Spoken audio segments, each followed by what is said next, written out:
हूं आपके साथ ज्योति पांडे। नेशन न्यूज 24 पर हम आपको दिखाएंगे देश दुनिया से जुड़ी तमाम बड़ी और मुख्य खबरें। तो चलिए शुरुआत करते हैं कुछ खास खबरों से। आरएसएस प्रमुख मोहन भागवत ने परमवीर चक्र विजेता अब्दुल हमीद को दी श्रद्धांजलि। अब्दुल हमीद पर आधारित पुस्तक मेरे पापा परमवीर का किया लोकार्पण। राष्ट्रीय स्वयंसेवक संघ प्रमुख मोहन भागवत 1 जुलाई सोमवार को धामुपुर गांव के शहीद स्मारक में स्थापित परमवीर चक्र से सम्मानित शहीद वीर अब्दुल हमीद के जन्मदिवस पर उनकी प्रतिमा पर माल्यार्पण कर श्रद्धांजलि अर्पित की। इस अवसर पर उन्होंने अब्दुल हमीद के जीवन पर आधारित डॉक्टर रामचंद्रन श्रीनिवासन द्वारा लिखित पुस्तक मेरे पापा परमवीर का लोकार्पण भी किया। शहीद अब्दुल हमीद के ज्येष्ठ पुत्र जैनुल हसन व परिजनों द्वारा आयोजित तथा कैप्टन मकसूद गाजी की अध्यक्षता में संचालित सभा को मुख्य अतिथि पद से संबोधित करते हुए मोहन भागवत ने शहीद स्मारक के गेट पर लिखी पंक्तियों शहीदों की चिताओं पर लगेंगे हर बरस मेले, वतन पर मरने वालों को कोट करते हुए कहा, वास्तव में शहीद अमर हो जाते हो, बलिदान देते हो तब अमर होते हैं। शहीद का बलिदान महान होता है। वे स्वयं के लिए नहीं बल्कि राष्ट्र की रक्षा में अपना बलिदान दिया और अमर हो गए। उनके जीवन पर आधारित पुस्तक देश के नागरिकों में राष्ट्रीयता का संचार कार्यक्रम संपन्न हो रहा है। उसके अध्यक्ष कैप्टन मकसूद गाजी जी, उनके सुपुत्र जैनुल जी, उपस्थित सभी नागरिक सज्जन, माता भगिनी,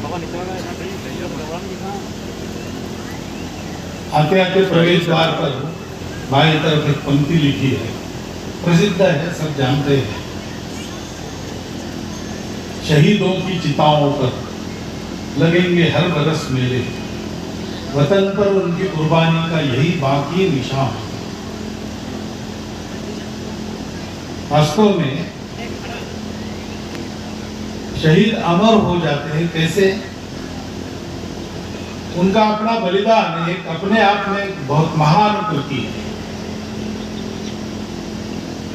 अपने यहाँ पर अपने देश में परंपरा से इसे मानते हैं कि जीवन जीना है तो उपभोग के लिए नहीं जीना है, मजे करने के लिए नहीं जीना है। जीवन जीकर उसके अनुभव के आधार पर इस सृष्टि को बनाने वाले से मिलना है, भगवान से मिलना है। ये बहुत कठिन तपस्या है, लेकिन कौन उसमें सफल होते हैं? तो अपने यहाँ ऐसे कहा गया, द्वाविमौ पुरुषो लोके सूर्य मंडल भेदन। ये जो दिखने वाला संस्कार है उसका भेद करके उसके परे जा सकते हैं। ऐसे 2 प्रकार के लोग होते हैं। एक है परिव्राट योग युक्तश्च, दूसरा है रणेजा विमुखे हता। खुद पढ़ना छोड़कर अपने छोटे भाइयों को पढ़ाता है।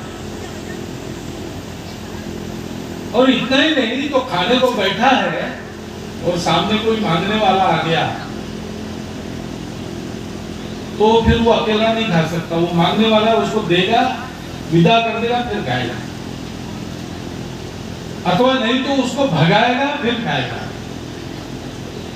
उसकी ओर पीट करके खाएगा। लेकिन वो सामने है तो ये खाना नहीं खा सकता, क्योंकि भूखे आदमी को देखकर उसके दर्द की अनुभूति कुछ मात्रा में खाने वाले को भी होती है, क्योंकि वो मनुष्य। और इसके चलते मनुष्य संबंध बनाता है। वो स्वयं है, वो अपने लोगों को बनाता है। एक ही माता पिता के जाए अपने भाई मानता है, विवाह करता है तब पराये घर की लड़की घर में आता है, उसके रिश्तेदार इसके रिश्तेदार हो जाते हैं। गांव में रहता है तो गांव वालों से उसके संबंध बनते, अपना गांव हो जाता है। मनुष्य का विकास इसी तरह होता है। विकास यानी केवल ऊपर की बातें अच्छी बनी तो उसको विकास, मनुष्य का विकास नहीं कहते। प्रत्येक व्यक्ति की, प्रत्येक जीव की जो प्रवृत्ति है वैसा उसमें होना, ये विकास है। अब सर्कस में शेर और बकरी एक थाली में खाना खाते हैं और बंदर फुटबॉल खेलते हैं। हाथी साइकिल चलाता है।